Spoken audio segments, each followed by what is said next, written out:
به نام خدا. سلام خدمت دوستان و رفقای عزیز. امروز 7 آذر 1404 دسفور نزدیک پیر فزک هستیم، میانه شهیون کنار رودخونه، توی هوای پاک مطبوع صاف اومدیم برای ماهیگیری. جای همه دوستان عزیز خالی، انشالله دفعه بعد با هم بیایم. هوای باصفا، جای بزرگ باصفا و خوب. میخوایم بریم ماهی بگیریم کنار رودخونه. نگاه کنید، اینم رودخونه آبی صاف زلال، آب شفاف. نعمت خدا، قربون خدا برم. ما داریم میریم سمت رودخونه. دوستان عزیز، تقریبا بعد از اذان ظهر نهارم خوردیم، مرغ خوردیم، جای همگان دوستان خالی، خوشمزه بود. داریم میریم سمت رودخونه ماهی بگیریم. با دوستای عزیز تور ماهیگیری بردیم، امیدواریم که بتونیم حداقل این همه راه اومدیم چند تا ماهی بگیریم. هوای صاف مطبوع، قربون خدا که این هوای صاف و این آب رو بهمون هدیه داد. نزدیک رودخونه ای. میبینید که این منطقه باز با صفا، مثل یه صحرا دشت بزرگ. ماشینای دور اطراف هم میبینید، همش کوه و کمر و زیبایی، همش کوه و کمر و زیبایی ها.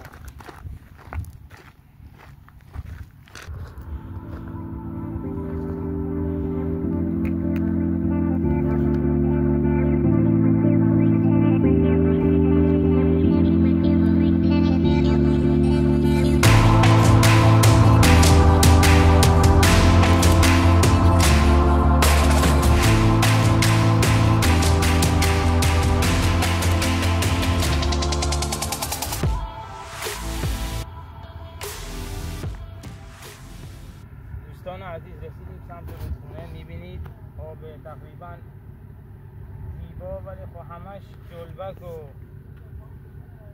اینجا آبم کثیفه. آبم اونجوری که به نظر میرسه خوب نیست، ساکت است، ولی خب آبش هم میبینید. پمپای آبم میبینید اونجا، پمپای هوایی که آب میکشن برای روستایی‌های عزیزمون.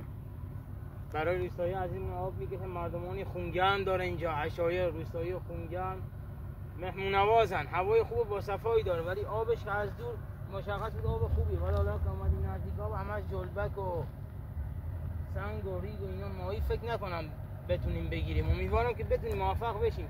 حالا ببینیم چی میشه. یه هم دوستمون هم اینجاست، آماده است که تو رو بندازه داخل آب. خودش هم ماهیگیری کرده قبلا، تجربه ماهیگیری داشته.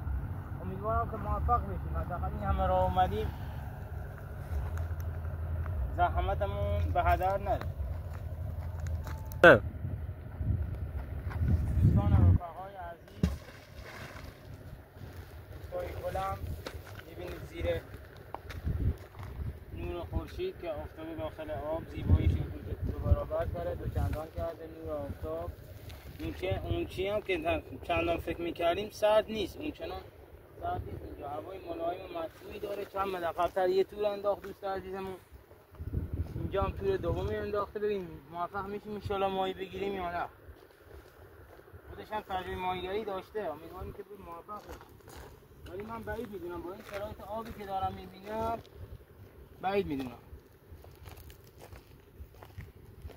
نور خورشید مستقیما تو آب، مستقیما تو صورت ما،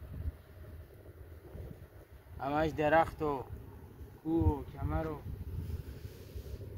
اینم که ماشینایی که دارن میان، پمپای گفتم آب و هوایی که دارن آب میکشن برای روستایی‌ها و شهرک‌های دور اطراف. مردمای خونگرم، زیبایی اینجا رو دوچندان کرده.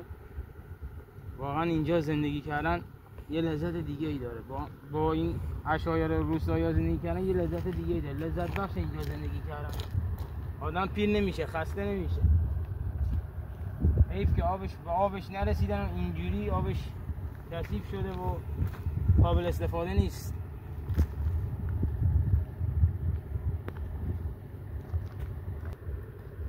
دوست عزیزمون که باش اومدیم سمت پیر فزک، شهیون سردشت، میانه، جای خوش آب و هوایی است. من نصیحت میکنم به دوستان برادرای عزیزم که با خانواده بیاین، حتما یه سری اینجا بزنید، مناطق روستایی و شهرک‌ها رو بازدید کنید. جای خوب و با صفای، به نظر من خوش میگذره بهتون، پشیمون نمیشید. حتما بیایید، اگه تونستی یه سری بزنید. حیف که گفتم آبش اینجوری کثیف و متاسفانه بهش نرسیدن. آبی که مایه حیات ما، نصف زندگی ما از این آب میگذره، متاسفانه اینجوری تلف شده و بیهوده داره هدر میره. ماهی هم حتما اینجا دیگه تلف شدن تو این آب دیگه، ولی حتما با خانواده بیاید یه سری بزنید. ببینید اگر شما مناطق دوره رو نگاه بکنید چقدر بزرگ و چقدر شیک و میشه بگم یکی از بهترین مناطق شاید دنیا باشه، بدون اغراق بخوام بگم یکی از بهترین مناطق های دنیاست، چون واقعا خوش آب و هواست. نور خورشید هم که گفتم اینجا میبینید داخل آب، زیبایی اینجا رو 2 برابر کرده، آفتاب، هوای ملایم. حالا ما کاپشن پوشیدیم هم یه خورده پارتو پوشیدیم، یه خورده سرمایی هستیم، ببخشید دوستای عزیز. گفتم اینجا اون چندان هم که فکر میکردیم اون چنان سرد نیست، حالا سرمایی هستیم، بدنمون یه خورده با هوا ناسازگاره، وگرنه همین هم میتونیم در بیاریم. حالا منتظریم ببینیم میتونیم ماهی بگیریم یا نه. یه 10 دقیقه یه رو هست اینجا، این ببینیم چی میشه آخرش. ولی حتما بیاید یه سری بزنید دوستای عزیز. دوستتون دارم، مخلص همتونم.